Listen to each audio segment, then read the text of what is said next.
नमस्कार, आप देख रहे हैं सिटी तहलका फटाफट। मैं हूं जितेंद्र अहलावत। आइए नजर डाल लेते हैं आज की तमाम हेडलाइंस पर। राहत की खबर, जिले में कोरोना का पिछले 3 दिन से नहीं है कोई केस। कोरोना के पॉजिटिव पाए जाने वाले 3 पत्रकारों की तीसरी रिपोर्ट आई नेगेटिव, जल्द किया जाएगा डिस्चार्ज। राहत की खबर, राजीव कॉलोनी में पाई गई कोरोना पॉजिटिव महिला की तीसरी रिपोर्ट आई नेगेटिव, कल की जाएगी डिस्चार्ज। जिले में लॉकडाउन का उल्लंघन करने वालों पर पुलिस की बड़ी कार्रवाई, 100 से ज्यादा किए चालान, 13 से ज्यादा इंपाउंड। लॉकडाउन का उल्लंघन करने वालों पर 3 पर मामला दर्ज, 4 को किया गिरफ्तार।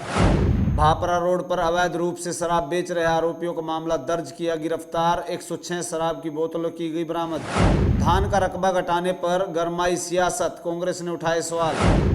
पानीपत उपायुक्त हेमा शर्मा ने जिलावासियों से की अपील, अन्य राज्यों से आने वाले व्यक्तियों की पुलिस को दे तुरंत जानकारी। हेमा शर्मा ने कहा कि बाहर से आने वाले व्यक्ति तुरंत प्रभाव से कराएं अपना मेडिकल। संभालका में लॉकडाउन की लगातार उड़ाई जा रही हैं धज्जियां। दुकानों को सील करने के बावजूद भी अपनी हरकतों से नहीं बाज आ रहे दुकानदार। संभालका के शेल्टर होम में प्रवासियों की संख्या बढ़ रही है लगातार।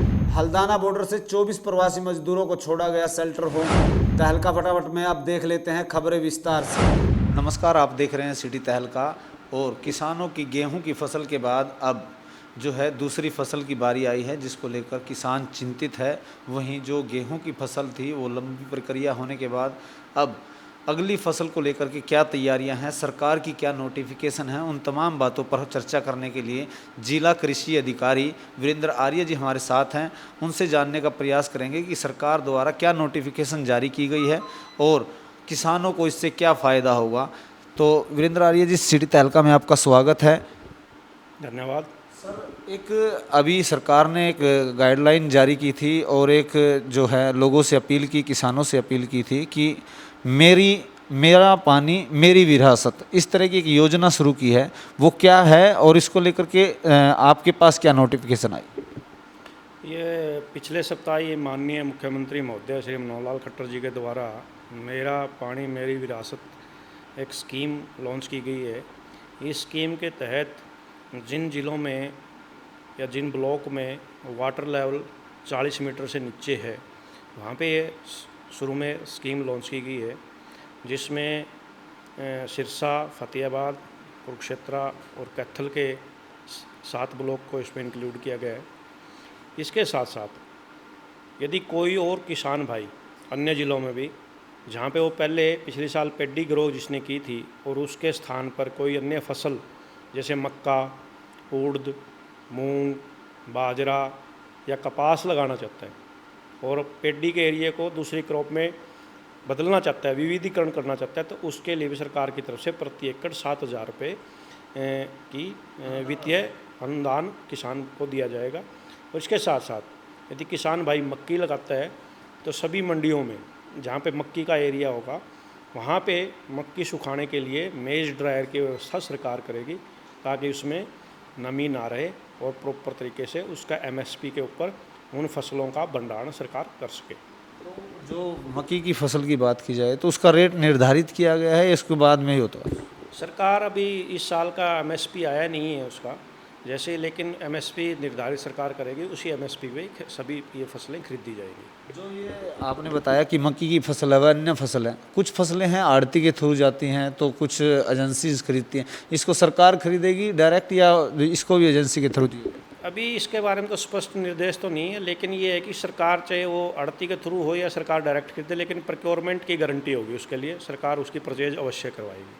तो अब उसके लिए यंत्र की भी जरूरत पड़ेगी। उन यंत्रों पर सब्सिडी या किसान के द्वारा कोई उसको लेकर नोटिफिकेशन सरकार की तरफ से आए? इसमें एक सहायता और सरकार देने जा रही है, जहाँ पे किसान भाई मेज़ की मक्का की बिजाई करेगा, वहाँ पे मेज़ प्लांटर भी सरकार सब्सिडी के ऊपर किसानों को उपलब्ध कराएगी। तो अब किसान, जैसे कि कृषि विभाग टारगेट निर्धारित करता है कि इतनी एकड़ में इतनी फसलें होंगी, पानीपत के अंदर कितनी एकड़ फसल होती है, और धान की बजाय अब कितना टारगेट है कि लोगों को आप अवेयर करें उन चीज़ों को लेकर के, ताकि जानकारी भी मिले और किसान इस चीज़ को लेकर के अपने इम्प्लीमेंट भी कर पाए।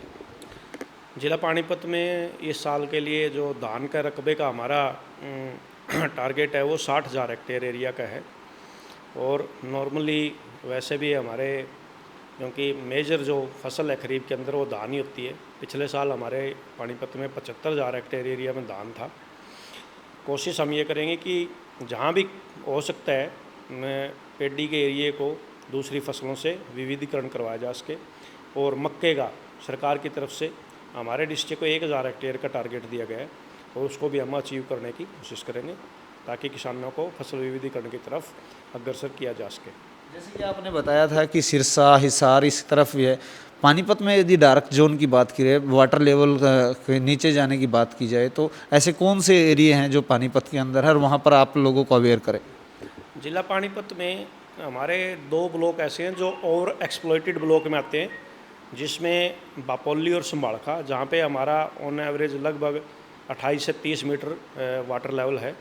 इन दोनों ब्लॉक में हम किसान भाइयों को यही सलाह देंगे कि वो जहाँ यदि कुछ एरिए में वहाँ पे मक्की या उसके साथ कहीं बाजरा या उड़द की फसल ले, ताकि जो वाटर लेवल निरंतर नीचे जाता जा रहा है उसको एक बार मेंटेन किया जा सके। तो ऐसा जो किसानों का कहना ये है कि क्या किसान ही वाटर लेवल को कम करते हैं? अन्य उद्योग जगत में भी इस तरह की प्रक्रिया होती है, बहुत ज़्यादा पानी वेस्टेज होता है, तो किसान पे क्यों थोपा जा रहा है? मेजर तो और भी है, जो नीचे वाटर लेवल जा रहा है उसका कई अन्य कारण भी है, लेकिन कृषि विभाग किसानों से जुड़ा हुआ है, तो हम कोशिश ये करें कम से कम जो किसान भाई हैं उनको इसके बारे में जागरूक किया जा सके, ताकि पीढ़ी दर पीढ़ी जो ये वाटर लेवल नीचे जाता जा रहा है उसको एक मेंटेन किया जा सके और डार्क जोन में हमारा एरिया ना परिवर्तित हो, तो एक लंबे समय के लिए खेती के लिए जो एक पानी मेन चीज़ है उसको बचाया जा सके।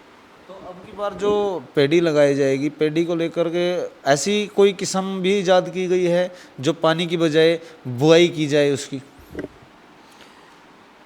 किस्म कई हैं जिनको हम कर सकते हैं। जैसे हमारा जो जिला पानीपत में मुख्य तौर पर 99% जो एरिया है वो बासमती धान का है और बासमती धान की भी कई वैरायटी हैं, लेकिन इसी बासमती ग्रुप में 1509 एक ऐसी वैरायटी है जिसको हम 1509 और 1121 यदि हम उसको पौध पनीरी उगाने की बजाय डायरेक्ट सीडेड राइस जिसको बोलते हैं धान की सीधी बिजाई के तौर पे प्रयोग करें तो उसमें पानी की बचत होती है, क्योंकि उसमें हमें खेत में पानी खड़ा नहीं करना पड़ता, सिर्फ गिल्ला नक्का रखना पड़ता है ताकि उसमें खेत में नमी मेंटेन रहे और उसमें जो वाष्पीकरण के कारण पानी उड़ता है उसको बचाया जा सकता है। तो उसके लिए उपकरण हैं वो अपने यहाँ पर हैं इस तरह के जो जिसको बिजाई की जा सके? किसानों के पास जो धान की सीधी बिजाई के लिए जैसे हम जीरो टिलेज में जो मशीन यूज़ करते हैं उससे ही धान की सीधी बिजाई की जा सकती है और वो उससे फीजिबल भी है और हमारे पास भरपूर संख्या में वो लगभग 400 से 500 मशीनें हमारे जिला में किसानों के पास भी उपलब्ध हैं। आखिरी सवाल सर, जो किसानों की प्रक्रिया है उसकी उर्वरकता शक्ति देखने के लिए अब की बार कृषि विभाग की तरफ से कितने लोगों के सैंपल लिए हैं, कितने किसानों के सैंपल लिए हैं, ताकि उनकी शक्ति देखी जा सके कि ज़मीन में है या नहीं है और उसको लेकर के क्या लोगों को अवेयरनेस की जा रही है? इसमें जो ज़मीन की पोषक तत्वों की टेस्टिंग के लिए हम ये हमारा जो फेज़ अभी चलना है, गेहूं की कटाई अब लगभग पूरी हो चुकी है, इसके बाद सॉइल सैंपलिंग का काम वो चल रहा है। इसमें हर ब्लॉक से 5-5 गाँव को हमने चिन्हित किया है और 25 गाँव को कंप्लीट सॉइल सैंपल लेके लैब में टेस्टिंग करा के जो हमारी धान की अगली बिजाई का समय से पहले किसानों को बता दिया जाएगा कि इसमें किस किस तत्व की कौन कौन सी कमी है, उसकी जो रिकमेंडेशन है लैब की रिपोर्ट के अनुसार ही उसका पोषक तत्वों का प्रयोग करें। आखिरी लोगों को पानी को लेकर और कोरोना की वैश्विक महामारी को लेकर उन किसान भाइयों को क्या अपील करना चाहेंगे? मैं यही अपील करना चाहूँगा कि एक तो किसी जो भी काम आप कृषि से संबंधित कर रहे हैं वहाँ पे सोशल डिस्टेंसिंग जरूर मेंटेन करें। दूसरा, अब गर्मी का मौसम है जहाँ पे टेम्परेचर काफ़ी हाई रहता है, तो जो भी कृषि कार्य हैं किसान भाई खेत में करता है कोशिश ये करे सुबह जल्दी के समय में या शाम को 5 बजे के बाद उन कार्यों को करे ताकि लू या गर्मी से भी बचा जा सके। बहुत बहुत धन्यवाद आर्य जी। तो ये थे वीरेंद्र आर्य जी, जिला कृषि अधिकारी। उन्होंने बताया कि पानीपत के अंदर जो जोन है वो पानीपत में नहीं है। जिसकी बात की जाए, वाटर लेवल की बात की जाए, संभालका और बापोली की तरफ जिस तरह से है, उन वहाँ लोगों को और किसानों को समझाया जा रहा है ताकि अब की बार जो किसान भाई हैं वो अपनी फसल दूसरी चेंज करके मक्के की, आप धान की बजाय मक्के की फसल लगाए जा सके। और हम भी अपील करते हैं कि वाटर लेवल को, क्योंकि जल ही जीवन है, एक बहुत बड़ा वाक्य है, ये जो स्लोगन में भी बताया जाता है, और इसको हमें इम्प्लीमेंट करना चाहिए और जल को जितना हो सके उतना बचाया जाना चाहिए ताकि आने वाली पीढ़ी के लिए हम जल को सुरक्षित रख सकें। सहयोगी धर्मवीर सहरावत के साथ जितेंद्र अहलावत, सिटी तहलका, पानीपत।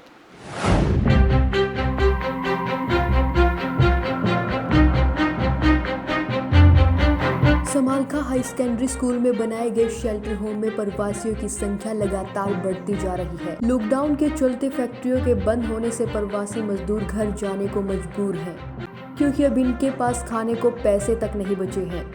मंगलवार को हल्दाना बॉर्डर से 24 प्रवासी मजदूरों को पुलिस ने पकड़कर भापरा रोड स्थित शेल्टर होम में छोड़ा, जिनमें यूपी के 12, बदायूं के 11 और आजमगढ़ के 4 प्रवासी मजदूर हैं। शेल्टर होम इंचार्ज रंगा मास्टर ने बताया कि मंगलवार को 24 मजदूर आए थे। अधिकतर ये लोग झूठ बोलकर रुकने का ठिकाना ढूंढते हैं। पूछने पर कोई लुधियाना, अंबाला और कोई पंजाब से बताता है। हालांकि हाई सेकेंडरी स्कूल में बनाए गए शेल्टर होम लॉकडाउन को देखते हुए बनाया गया था, मगर अब ऐसा लगता है जैसे पानीपत जिले में इसको प्रवासी मजदूरों को भेजने का सेंटर बना दिया गया हो। अभी एग्जैक्ट फिगर तो नहीं बता पाऊँगा मैं, क्योंकि जो हमारे प्रवासी मजदूर थे बाहर के भी, जो आसपास में रह रहे थे और जिन्होंने रजिस्ट्रेशन कराया, उनको यूपी वालों को हमने अधिकतर को भेज दिया। हमारे शेल्टर हाउस में भी थे जो यूपी के लोग, उनको भी आज रवाना कर दिया है।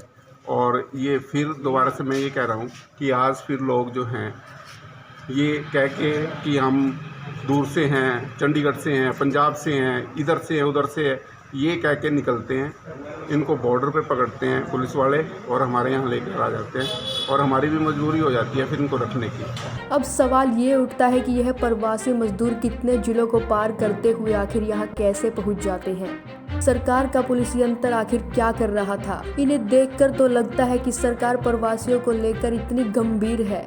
क्या इनको सरकार द्वारा जारी की गई सुविधाओं की जानकारी नहीं है? मेरा नाम पंकज है। हाँ, करनाल से आए हम 11 बंदे। अच्छा। और हमारे पास राशन खत्म हो गया था और पैसे भी नहीं देते, तो हम अपने कमरा खाली करके चले गए। अच्छा अच्छा। ये मकान मालिक ने भगा दिया तुम्हारे? मकान वाले ने भगाया, हमारा काम ही बंद हो गया, हम पे पैसे नहीं आए तो हम आप क्या करते। अच्छा। खाने को भी हमको कुछ नहीं था। तो यहाँ कैसे पहुँचे? यहाँ पैदल यात्रा करके दूर वहाँ से, करनाल से ही? हाँ, करनाल से पैदल हम चले आए यहाँ तक।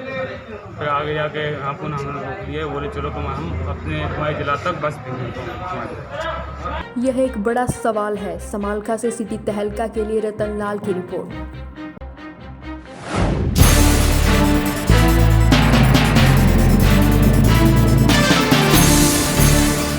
समालखा में लॉकडाउन का उल्लंघन लगातार जारी है। दुकानदार सुबह होते ही अपनी दुकानें खोल लेते हैं। ना कोई सोशल डिस्टेंसिंग दिखाई देती है, ना इन्हें प्रशासन का कोई डर है। ड्यूटी मजिस्ट्रेट रवि कुमार ने समालखा में बगैर परमिशन के खुली 4 दुकानों को कल सील भी किया था, लेकिन आज फिर बाजार में दुकान खोलने का सिलसिला लगातार जारी रहा। अगर बात की जाए समालखा की बालाजी मार्केट की, तो आप तस्वीरों में साफ तौर पर देख सकते हैं कि दुकानदार प्रशासन के द्वारा बनाए गए नियमों की किस तरह से धज्जियां उड़ा रहे हैं। कोई आधा शटर खोल के सामान बेच रहा है, तो कहीं पर सोशल डिस्टेंसिंग नजर नहीं आ रही। प्रशासन द्वारा लॉकडाउन में दुकानें खोलने को लेकर ढील तो दी गई है, लेकिन इस ढील पर आरटीआई एक्टिविस्ट पीपी कपूर का कहना है कि सरकार ने जल्दबाजी की, जो कि यह कदम उठाया है, इसके परिणाम गंभीर होंगे। क्योंकि ये जो है सबसे बड़े जो है फैलाने वाले हैं, कोरोना को जो है फैलाने वाले हैं पूरे देश के अंदर।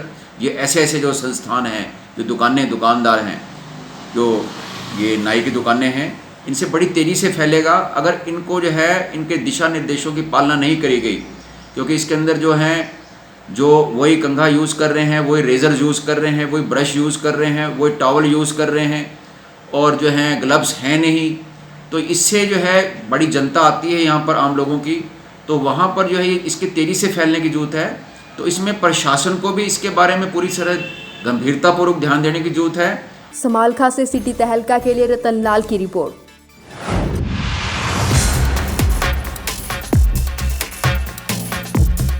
हरियाणा में तेजी से गिरते भूजल स्तर से चिंतित प्रदेश सरकार जहां धान की रकबा घटाने की कोशिश में लगी है, वहीं मुख्य विपक्षी दल कांग्रेस ने इस मुद्दे पर सियासत शुरू कर दी है। पानी बचाने के लिए हाल ही में लॉन्च मेरा जल मेरी विरासत योजना पर हरियाणा सरकार की प्रधान कुमारी शैलजा और राष्ट्रीय मीडिया प्रभारी रणदीप सुरजेवाला ने सवाल उठाए हैं। डार्क जोन में शामिल 19 खंडों में प्रदेश सरकार ने धान की खेती पर रोक लगाई है। दूसरी फसलें उगाने वाले किसानों को 7,000 रुपये प्रति एकड़ दिया जाएगा। सुरजेवाला ने कहा कि पिछले साल भी प्रदेश सरकार ने 7 खंडों में धान की जगह मक्का पैदा करने के लिए जल ही जीवन स्कीम चलाई थी। धान की फसल छोड़ने वाले किसानों को न प्रति एकड़ मुआवजा मिला, न बीमा हुआ। हाइब्रिड सीड फेल हो गया और पूरी स्कीम कागजी पुलिंदा बनकर रह गई। आज तक यह बताया नहीं कि पिछली स्कीम का क्या हुआ व कितनी भूमि धान से मक्का में तब्दील हुई। सरकार ने कैथल और कुरुक्षेत्र के किसान को उजाड़ने, आड़ती का धंधा बंद करने, राइस शेलर और चावल उद्योग पर तालाबंदी करने का निर्णय ले लिया है और ये अपने आप में पीड़ादायक भी है और नामंजूर भी। खट्टर सरकार आए दिन उत्तरी हरियाणा, खास तौर से कैथल कुरुक्षेत्र के किसान से दुश्मनी बरत रही है। आए दिन किसान को घाव देना, नए नए घाव देना खट्टर सरकार की फितरत बन गई है। ऐसा लगता है कि अन्नदाता किसान को चोट पहुंचाना ही खट्टर सरकार का राजधर्म है। कुमारी शैलजा ने कहा कि भूजल संरक्षण के नाम पर किसान के मुंह का निवाला छीन लेना कदापि मंजूर नहीं किया जा सकता। ब्यूरो रिपोर्ट, सिटी तहलका। सिटी तहलका के इस अंक में इतना ही। अगले अंक में फिर नई खबरों के साथ होंगे हाजिर। तब तक के लिए आप सुरक्षित रहें, अपनों का रखें ख्याल। दीजिए इजाजत, नमस्कार।